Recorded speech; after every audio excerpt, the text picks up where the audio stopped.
Hey everybody, this is Abby from Lights Camera Accolade, bringing you a preview of yet another bonus episode. This month for Women's History Month, we watch Merrily We Go to Hell, which is directed by early Hollywood's lone female director, Dorothy Arzner. This is just a short snippet, but if you want to hear more about the movie, Dorothy Arzner, or the history of women in filmmaking, you can check out the full episode by becoming a supporter at patreon.com/lightscameraaccolade. In the meantime, enjoy this preview.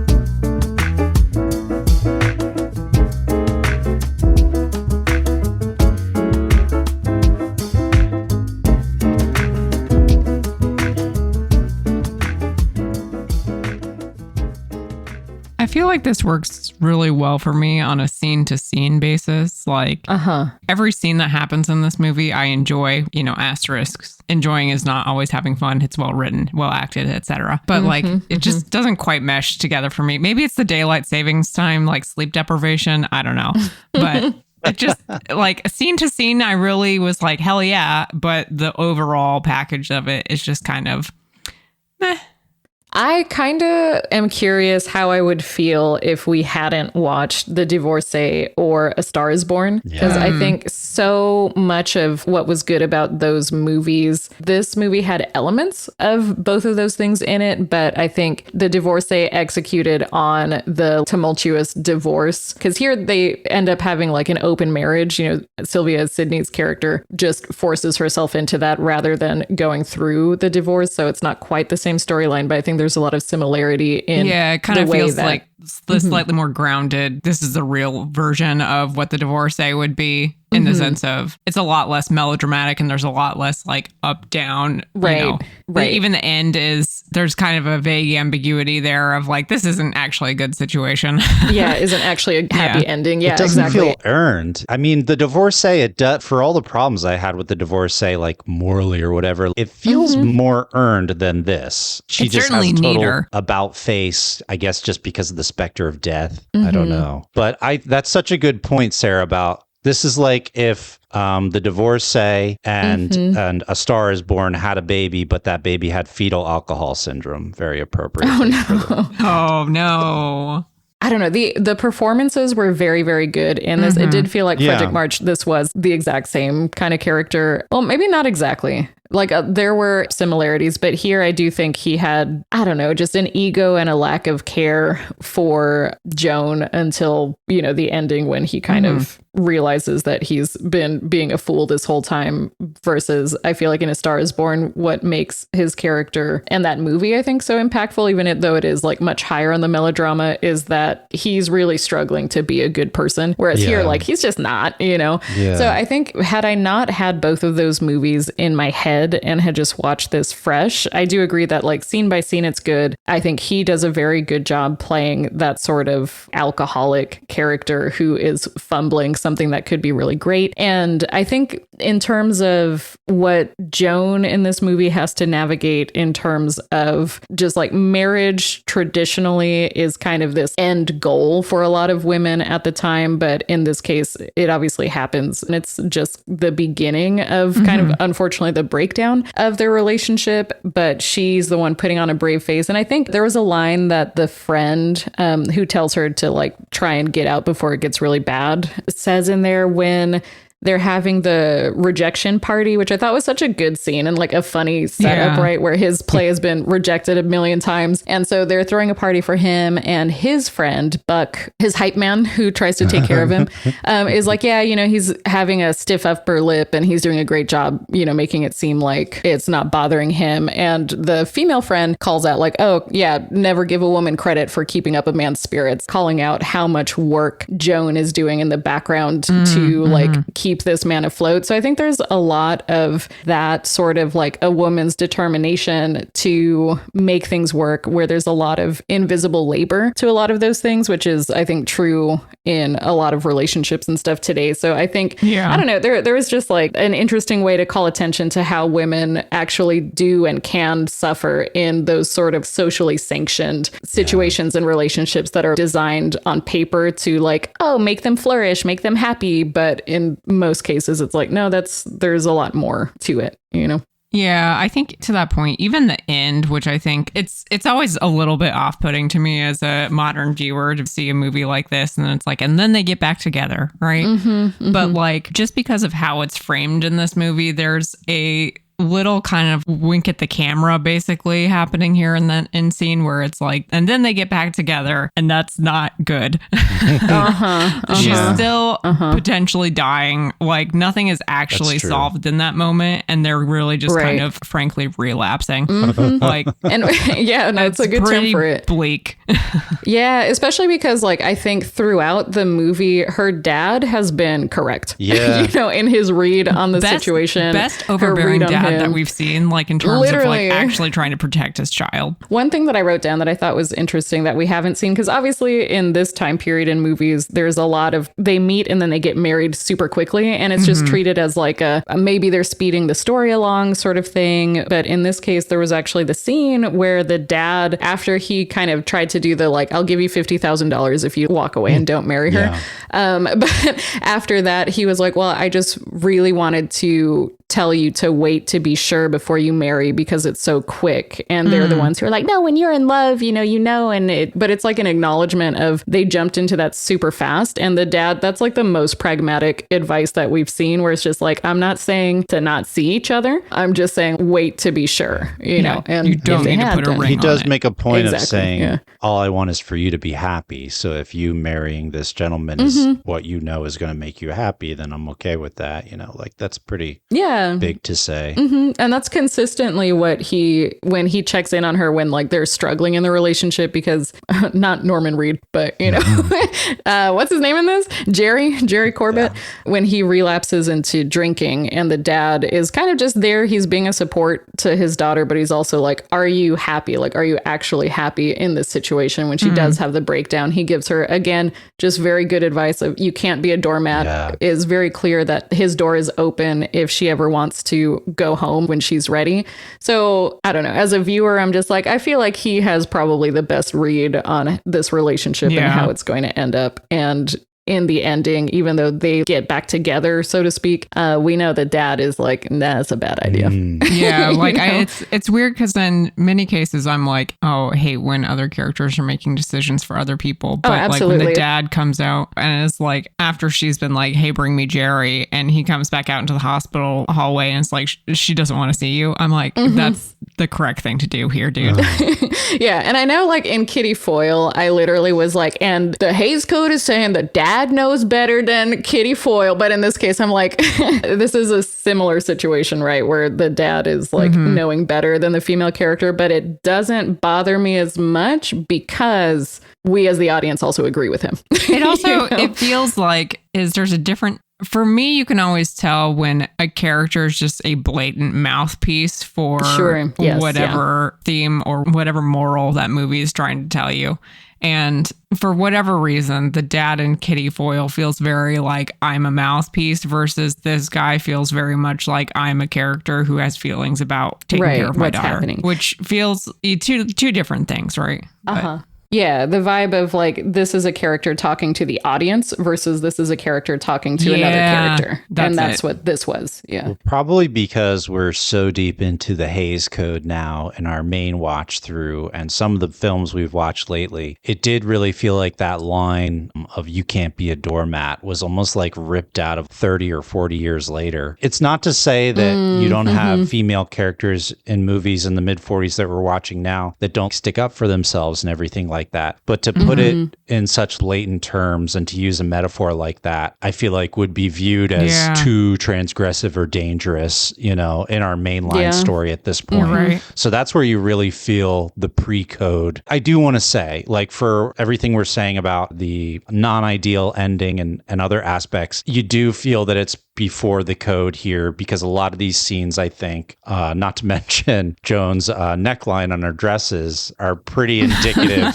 of the pre-code era. And a lot of the acting I did like in the one-to-one scenes. I've always found Frederic March to be a pretty strong actor. I do feel like Sylvia is not quite at the level that she will get in Dead End. She's still getting there. But especially as the movie builds and it gets later on, she kind of finds her identity femininity and is asserting it. And then the father's great. And my favorite character is her older female friend who's kind of trying to be the canary in the coal mine the whole time, and giving her these little tidbits of wisdom, but also knowing like you can only really lead a horse to water. You know, you can't make it drink, which like every friend has been in that position where, or you have a friend or relative who's in a toxic relationship or some other difficulty in their life, and you want to help, but you can't really take ownership of that situation. That friend is there in that character. And also, she's just very stylish. I liked her style in the movie. So cool. Stylish. Yeah, I was like, Adrian, take notes. These dresses look beautiful. Yeah, Adrian looked great, the movie. Even though you do see the difference in cinematic quality, even from this short time ago. The style was cool. The vibe was cool. I was going to point out what movies came out that we watched for the Oscars at the same time. So we've got Aerosmith, Bad Girl, The Champ, 5-Star Final, 1 Hour with You, Shanghai Express, and The Smiling Lieutenant. Interesting. So some of our favorites on there, but not necessarily for their groundbreaking changes to how movies are made. I think mostly those were story or acting driven. I think there's something interesting to be said for, I've not seen a huge number of Dorothy Arzner movies. I've watched this one and Dance Girl Dance. So this may be bullshit. Someone call me out on it. But I don't know that visually anything super stunning is happening here versus like thinking of Shanghai Express, how like gorgeous that movie is. However, there's also something to be said for Dorothy Arzner being a actively working, basically the only woman in the studio system in Hollywood, much less the studio system, basically at this point, and a lesbian and etc. And how much She's a lesbian? Of that is how much that is playing a little bit safe on the surface level. You can kind of get away with this maybe a little bit more staid visual style, and even frankly like the arc of the story, right? Versus taking opportunities kind of like we were talking about scene by scene, or to identify things like what you pointed out, Sarah, with women doing a lot of the emotional labor in relationships and that kind of thing. Like addressing that without necessarily breaking the structure of what we think of as like a studio melodrama. Yeah, I think there were a couple of notes that I took on what I felt were like interesting, either framing or interesting scene ordering, the way that they like transition from one scene to another. So on that note, I'll bring that part up first because I thought it was actually really interesting.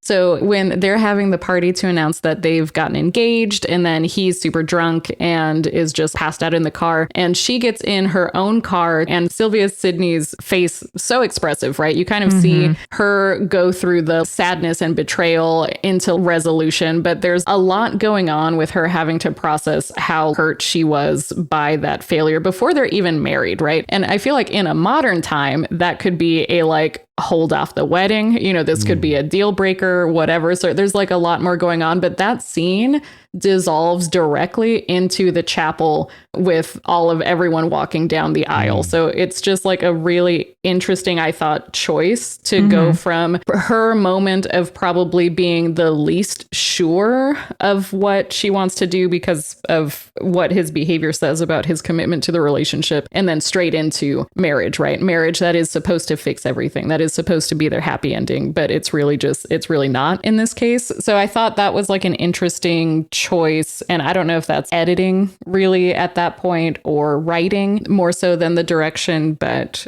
gonna credit the movie with having some creativity there. And then I mentioned this while we were watching, but at least 2 times they had some really interesting framing utilizing mirrors, again, during their engagement party, where she's dancing with someone else, just kind of biding time, right, until he's supposed to get there. They dance in front of the mirror, and you see the big mirror, which is reflecting the interior of the home, and you see the father come down the stairs, and they speak to each other through the reflection, mostly. And then that happens again when Frederic March goes to talk to his ex-girlfriend behind the stage. And it's also that moment of him recognizing that it's probably a mistake to be there, but they're also, again, speaking to each other through the reflection, through the mirror. So I think there is something really interesting with those scenes, and I will attribute that probably more to Dorothy Arzner than the writing and I'm stuff. not saying it's not extremely competently directed. I think it looks pretty great. And like you said, there are some interesting shots in it. I just don't think it's necessarily like, that wasn't the goal of the movie, is to be like this visually stunning. Yeah, for sure.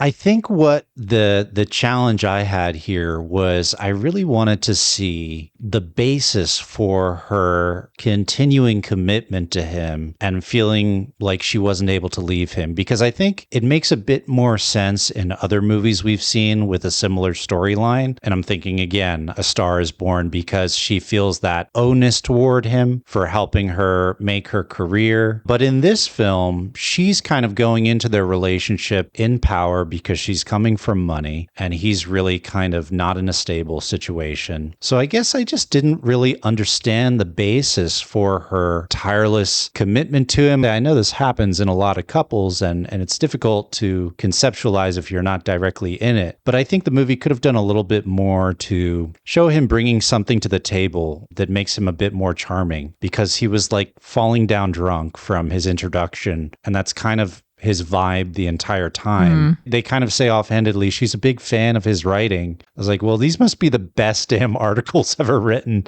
because I would love to read one. Yeah, like what is this like, or lightning on a page? Like, I just don't understand what could offset what otherwise makes him out to be a pretty reprehensible person. And even when he's being kind to her, it's in this almost like flippant, just kind of playful way. You certainly never get the impression that he really is taking her that seriously until she removes herself from the situation. And, I don't know if the movie is telling us that, they ride happily off into the sunset. As we've said, it's kind of ambiguous there, but it's weird to me. I don't get that aspect of it. And, but I'm not walking in her shoes. So. Well, I think a lot of it too is all of their interactions are like kind of light and flirty and jokey, where I feel like it's not...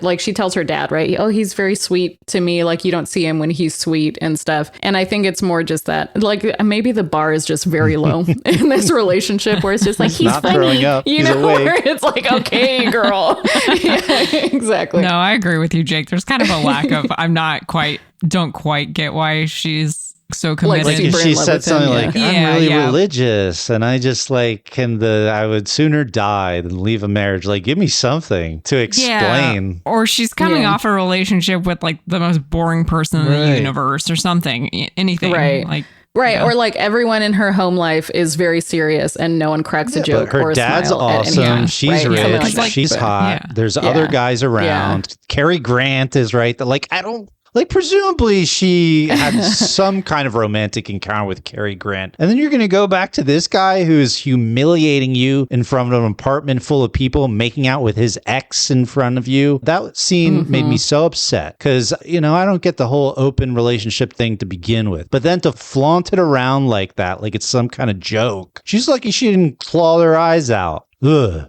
Clearly, it was a knee-jerk defense mechanism because if I opened my marriage and my wife immediately walked in with Cary Grant, I would also fly off the handle. Yeah. I'd be like, well, I got to bring this to our own home in front of all our friends because there's no coming back from that otherwise. Retaliation for I'm going to kill myself, says local man. Yeah, exactly. But I mean, come on. Some kind of explanation. Yeah, there is definitely kind of a lack of explanation for certain things or lack of depth in certain ways. Also, going back to, what's his name? Jerry. In terms of Jerry's bad traits, just he can't take accountability for anything. He's always blaming the women in his life for like not stopping him from leaving to cheat or making him start drinking or whatever. I'm like, grow up, first of all. But I did like that scene between the two of them where he is like, if you loved me, you wouldn't let me go. And she opens the door and is like, I'm no jailer. And it's That's just like, I was talking about. That there are some really good scenes in this. I love the scene with the corkscrew wedding ring. Yeah. So that was like, talk about a good metaphor. Ooh. Yeah. That's a good scene. Every scene she has with her father is great.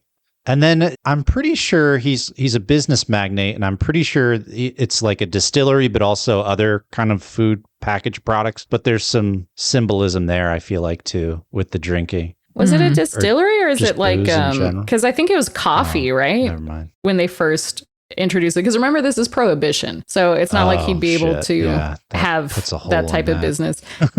Never mind. Yeah, I think it is like, we'll call it like a coffee magnet. Because I think when they do the zoom on the advertisement, that's what it's advertising. And Jerry's making a joke of, people like me rely on that. And I think it's more just because like otherwise you'd just be hungover and shitty all the time. No, yeah, because again, we are Prohibition. Right. But yeah, I think I would agree overall of just like a lot of really strong scenes and a lot that I liked about certain ways that the movie was filmed and the performances, but it's definitely not one that I would hurry to rewatch or have like a real desire to rewatch or anything. Again, really curious if we hadn't watched The Divorcee and A Star is Born, if maybe this would to a lesser degree fill those sorts of like gaps in themes and stuff. It's so interesting how much better The Divorcee does this same story. I feel like I'd have to rewatch The Divorcee to like reevaluate. Yeah, now at this point. I mean, it was such a long time ago that maybe our bars were still pretty low and we gave it a lot of grace for that reason. Yeah, because I think it also just surprised us, right, to be handling all of that, which is interesting.